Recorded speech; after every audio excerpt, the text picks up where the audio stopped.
कहते हैं कि दुनिया में मन सबसे ज्यादा शक्तिशाली होता है। अगर किसी चीज को तुम पूरे मन से चाह लो तो तुम उसे हासिल कर सकते हो। यह मैं नहीं कहता बल्कि यह सभी महापुरुषों का कहना है। लेकिन अगर यह सत्य है तो हम जो भी अपने मन से चाहते हैं वह हमें हासिल क्यों नहीं होता। कोई भी इंसान अपने मन में दुख नहीं चाहेगा, लेकिन वह रहता तो दुखी ही है। हर इंसान अपने मन से तो कामयाब होना चाहता है, वो पैसा कमाना चाहता है, लेकिन फिर भी वह कामयाब नहीं होता। भला ऐसा दुनिया में कौन इंसान होगा जो चाहेगा कि मैं नाकामयाब रहूं या फिर मैं पैसा ना कमाऊं। सोचने की बात तो यह है कि इसमें दो चीज निकलकर सामने आती है। या तो वह महापुरुष गलत थे जिन्होंने यह बात बोली कि मन से चाहिए हुई चीज हासिल हो जाती है, या फिर हम गलत हैं। आज मैं इस कहानी के माध्यम से बताने वाला हूँ। उसमें आपको एक ऐसा मंत्र मिलेगा, उसे समझने के बाद आप यह समझ पाएंगे कि अपने मन से हम कुछ भी करा सकते हैं। मन में किसी भी बात का बीज कैसे बोया जाता है, यह कहानी से आपको अच्छी तरह से समझ में आ जाएगा। और इससे आप यह भी समझ पाएंगे कि आकर्षण का नियम, लॉ ऑफ अट्रैक्शन, कैसे काम करता है। कहानी छोटी सी है लेकिन बहुत ही गहरी है। इस वीडियो को आप अच्छे से देखिएगा, तब इस कहानी का पूरा लाभ ले पाएंगे। तो चलिए कहानी को शुरू करते हैं और समझते हैं मन का मंत्र। एक बार की बात है, एक आदमी अपने जीवन में बहुत ही दुखी था। वह जो भी काम करता वह कभी पूरा नहीं होता था। हमेशा घर में क्लेश बना रहता था। किसी से कोई मदद मांगता तो कोई उसकी मदद भी नहीं करता। ऐसा लगता कि चारों तरफ से उसके ऊपर दुखों का पहाड़ टूट पड़ा है। उसे समझ नहीं आ रहा था कि मैं इन दुखों से कैसे बाहर निकलूं। वह दिन रात यही सोचता था कि अपने दुखों से छुटकारा कैसे पाना है। इसी कारण से वह रात में सो भी नहीं पाता था। उसकी आंखों के नीचे बड़े बड़े काले घेरे बन गए थे, जो इस बात का प्रतीक थे कि वह आदमी कितना दुखी है और कितना चिंतित है। कभी कभी तो उसके मन में आत्महत्या करने के ख्याल भी आते थे, लेकिन अपने परिवार की चिंता से वह यह कदम नहीं उठा पाया। वह इतना दुखी हो गया कि उसने निर्णय किया कि इन दुखों से छुटकारा पाकर ही रहेगा। इसके लिए चाहे उसे कितनी मेहनत करनी पड़े, कुछ भी करना पड़े, चाहे अंगारों पर चलना पड़े, लेकिन इन दुखों से छुटकारा पाकर ही रहेगा। एक दिन उसने अपने मित्र से पूछा कि मैं अपने जीवन को कैसे सुधारूं। उसके मित्र ने उसे बताया कि तुम किसी बाबा के पास जाओ। बाबाओं के पास ऐसा मंत्र होता है जिससे सारे दुख दूर हो जाते हैं, जीवन खुशियों से भर जाता है और धन संपदा भी हासिल हो जाती है। तुम किसी ऐसे बाबा को ढूंढ लो, बस तुम्हारा काम बन जाएगा। उस आदमी के मन में यह बात पूरी तरह से बैठ गई कि कोई बाबा ही मेरा दुख दूर कर सकता है, और इसलिए उसे किसी भी बाबा के बारे में पता चलता तो वह बस बाबा के पास पहुंच जाता और उस बाबा को अपनी समस्या बताता और उससे उसका समाधान पूछता और कहता कि बाबा, मैं कुछ भी करने के लिए तैयार हूँ, लेकिन मेरी इन समस्या से मुझे छुटकारा दिला दीजिए। आप जो चाहेंगे मैं वो करूँगा, लेकिन मेरे जीवन को सुधार दीजिए। बाबा उसे कुछ टोने टोटके बताते और बदले में दान दक्षिणा ले लेते और कहते कि यह टोना टोटका करने के बाद तुम्हारे घर में सुख शांति बनी रहेगी, बस इस टोने को विधि विधान के साथ करना। वह आदमी घर लौटकर पूरी विधि विधान के साथ टोने टोटके करने लगा, लेकिन बहुत कोशिश करने के बाद भी उसके जीवन में कुछ बदलाव नहीं आया। इसके विपरीत उसका जीवन और ज्यादा दुखी हो गया। जो भी बाबा उसे टोना टोटका देता था वह बदले में उससे दान दक्षिणा ले लेता था, जिससे उसका धन भी धीरे धीरे में खत्म हो रहा था और इससे उसके जीवन में दुख और भी ज्यादा बढ़ गए थे। तब उसे लगा कि बाबाओं के पास जाने से तो मेरे जीवन में दुख कम होने की वजह बढ़ते ही जा रहे हैं, तो मुझे क्या करना चाहिए, बाबा के पास जाऊं या ना जाऊं। फिर एक दिन एक आदमी ने उसे बताया अपने घर में किसी पंडित को बुलाकर हवन करवा लो। हवन होगा, घर शुद्ध हो जाएगा, कोई भी बुरी ऊर्जा होगी तो वह घर से बाहर चली जाएगी। किसी पंडित को बुलाकर पूरी विधि विधान से हवन करवा लो, जिससे घर में सुख शांति आ जाएगी। उस आदमी के मन में यह बात बैठ गई। उसने एक पंडित को अपने घर पर बुलाकर हवन करवा दिया। हवन अच्छी तरह से संपन्न हुआ। बदले में पंडित ने उससे अच्छी दान दक्षिणा ले ली और उसके बाद वह पंडित वहां से चले गए। लेकिन कुछ दिनों बाद उस आदमी को महसूस हुआ कि उसके जीवन में अभी भी कोई बदलाव नहीं आया है। अब वह आदमी पूरी तरह से दुखी हो गया था, जिससे वह और भी ज्यादा परेशान हो गया। अब तो वह उसे लगने लग गया था कि मेरे जीवन से दुख कभी खत्म ही नहीं होंगे, और यह सोचकर उस आदमी का बुरा हाल हो गया था। फिर एक दिन उसे अपने मित्र से ऐसे बाबा के बारे में पता चला जो समाधान बताने के लिए कोई दान दक्षिणा नहीं लेता था। उस आदमी को लगा कि यह बाबा दूसरे बाबाओं की तरह नहीं हो सकता, क्योंकि यह तो दान दक्षिणा लेता ही नहीं, और अगर दान दक्षिणा नहीं लेता तो यह सच में कोई सिद्ध बाबा होगा। और यही सोचकर उस बाबा के पास पहुंच जाता है। जब वह आदमी बाबा के पास पहुंचता है तब वहाँ बाबा ध्यान में बैठे हुए रहते हैं। यह देखकर वह आदमी वहीं चुपचाप बैठकर उनके ध्यान से बाहर आने का इंतजार करने लगा। थोड़ी देर बाद बाबा ने आंखें खोली तो सामने एक दुखी और परेशान युवक को बैठे देखा। उसकी आंखों के नीचे काले देखकर बाबा समझ गया कि आदमी अपने जीवन में कितना परेशान है।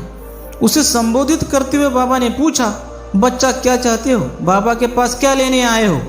उस आदमी ने कहा कि बाबा मैं अपने जीवन से बहुत परेशान हूँ। मैंने इन दुखों को दूर करने के लिए बहुत सारे रास्ते अपनाए, हर वो तरकीब अपनाई जो किसी बाबा ने मुझे बताई, हर वो काम किया जो किसी भी इंसान ने मुझसे करने को कहा, लेकिन मेरे जीवन के दुखों में कोई कमी नहीं आई, बल्कि विपरीत मेरे जीवन में दुखों की बढ़ोतरी हो गई। मुझे समझ में नहीं आ रहा है कि मैं क्या करूं। कभी कभी तो मैं आत्महत्या करने की सोचता हूं, लेकिन मैं अपने परिवार की सोचकर यह कदम नहीं उठा पाता। मैंने आपके बारे में बहुत सुना है बाबा, और मैं बड़ी उम्मीद के साथ आया हुआ। कृपया करके मुझे ऐसा मार्ग बताएं जिससे मुझे अपने दुखों से छुटकारा मिल जाए।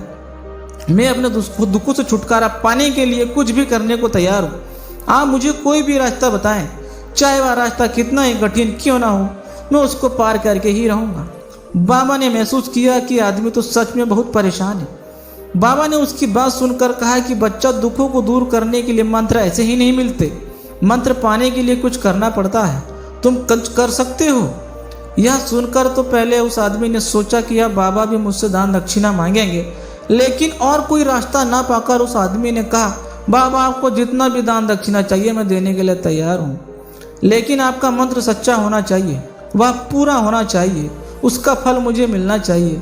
उसके बाद आपको जो भी दान दक्षिणा लेना हो आप ले सकते हो, मैं दे दूंगा। बाबा ने कहा, दान दक्षिणा तो बहुत छोटी चीज़ है, मुझे वहाँ नहीं चाहिए। इस पर वह आदमी सोच विचार करके बोला, तो बाबा मैं अंगारों पर चलने के लिए भी तैयार हूँ, आप मुझे बस आज्ञा दीजिए।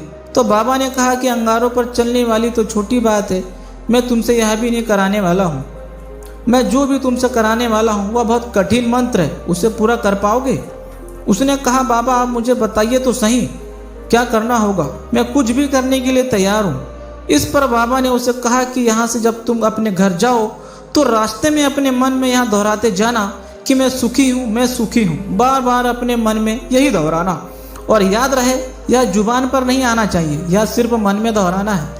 यह सुनकर वह आदमी बोला, बाबा बस इतनी सी बात, यहाँ तो मैं चुटकी बजाते कर लूँगा, लेकिन इससे होगा क्या? बाबा बोले, इस मंत्र को करके तो देखो, वैसे भी तुमने इतने बाबाओं के मंत्र किए हैं तो इस मंत्र को भी करके देख लो। उस आदमी ने सोचा कि बाबा कुछ दान दक्षिणा तो ले नहीं रहे हैं और छोटा सा मंत्र है, इसे तो मैं कर ही लूँगा। वह बोला कि ठीक है बाबा, यह मंत्र मैं जरूर करूँगा। और वह आदमी यह कहकर वहाँ से चलने लगा। लेकिन जैसे ही वह चलने लगा, पीछे से बाबा ने बोला कि बच्चा एक बात और याद रखना, जब तुम यह मंत्र अपने मन में दोहराना तो तुम्हारे मन में बंदर के विचार नहीं आने चाहिए, बंदर का ख्याल भी नहीं आना चाहिए, तो ही यह मंत्र सिद्ध होगा। आदमी बोला, मुझे तो आज तक बंदर को कोई विचार ही नहीं आया, तो अब क्यों आएगा?